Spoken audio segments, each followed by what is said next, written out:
Fala pessoal, sejam bem-vindos à nossa nona aula do nosso curso de Lógica de Programação com Python para apostadores esportivos. Na aula de hoje, vamos estudar a estrutura de controle IF, que é essencial para qualquer análise de dados, que é a estrutura que nos permite tomar decisões baseadas em condições específicas. E com isso, a gente consegue abrir o nosso leque de opções nos nossos códigos. Por que essa estrutura IF ela é importante? Inicialmente, pela sua flexibilidade, porque ela permite que o seu código reaja a diferentes situações e dados de maneiras distintas. Ela ajuda a tomada de decisão, porque ela é fundamental para escolher entre várias opções de ação baseadas nos critérios específicos. E para a análise de dados, ela é crucial para a gente filtrar dados, validar critérios e implementar lógicas um pouco mais complexas.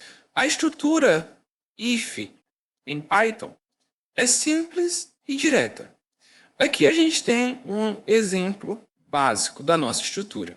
A gente coloca a palavra if, a gente escreve a nossa condição e coloca 2 pontos. Abaixo dessa condição, a gente vai colocar o código que a gente vai querer executar se a condição fornecida aqui em cima for verdadeira.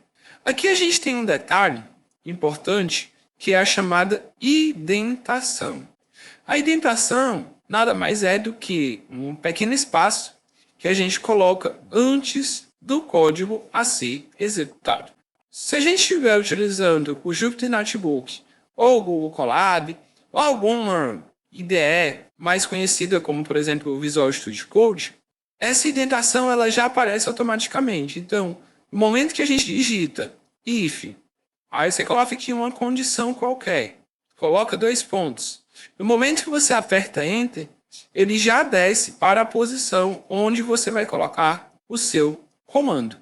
Então, isso facilita a gente não ter que ficar dando o espaço. Então, tudo o que vai ser executado dentro da nossa condição verdadeira tem que estar dentro desse bloco de código. Então, vou deletar essa célula e vamos para alguns exemplos. Vamos aplicar a estrutura if para decidir se, sei lá, uma aposta é atraente com base nas odds oferecidas. Então, digamos que a gente coloque aqui odds igual a 2.5. Aí eu estou colocando if odds maior do que 2. Pente, boa aposta. Então, essa mensagem ela só vai ser impressa na tela se por um acaso a odd digitada aqui for maior do que 2. Então, eu vou executar. E aí ele colocou boa aposta. Se por um acaso essa odd fosse 1,80, na hora que a gente executasse, ele não iria fazer nada. Por quê? Porque ele só vai imprimir na tela se essa condição for satisfeita. Então, se a gente colocar, por exemplo, uma odd de 3 e executar, ele vai dizer boa aposta. O segundo exemplo, digamos que a gente tem um time que na classificação ele está na posição 4. Então, vou colocar a seguinte condição. Se a posição do time for menor ou igual a 5, eu quero que você imprima que o time está bem classificado. Como 4 é menor do que 5, então ele vai imprimir na tela. Mas digamos que o time esteja na posição número 19 e a gente execute, ele não vai fazer nada. Ele só faz o que a gente pedir, o que a gente implementar. Então, a única condição que a gente está fazendo é para ele imprimir caso a posição que eu estou colocando aqui seja menor ou igual a 5. Então, eu coloquei 2, ele coloca, time está bem classificado.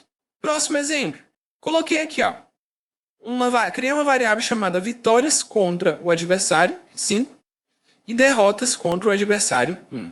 Digamos que a gente está comparando 2 times.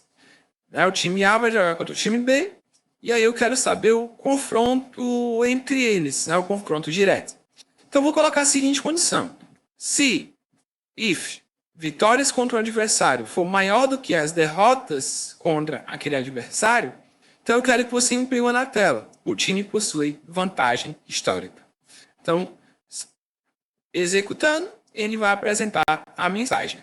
Se por um acaso a gente colocasse o mesmo número de vitórias e derrotas, ele não implementaria nada.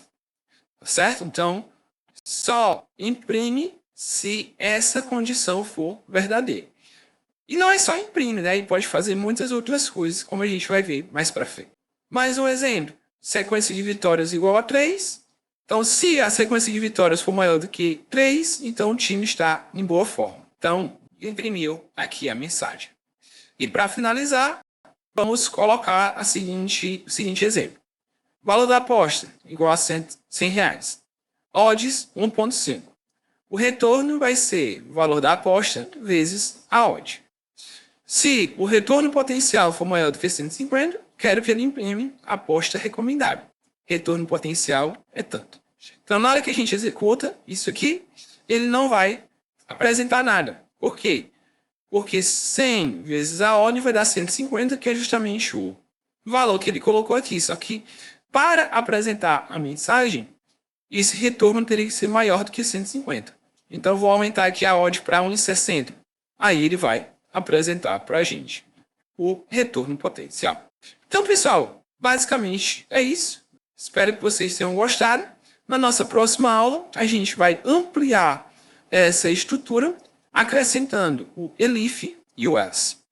Se ficou alguma dúvida, escreve aqui nos comentários ou manda mensagem lá no nosso perfil Telegram. O link também está aqui na descrição. E é isso. Até a nossa próxima aula e bons estudos.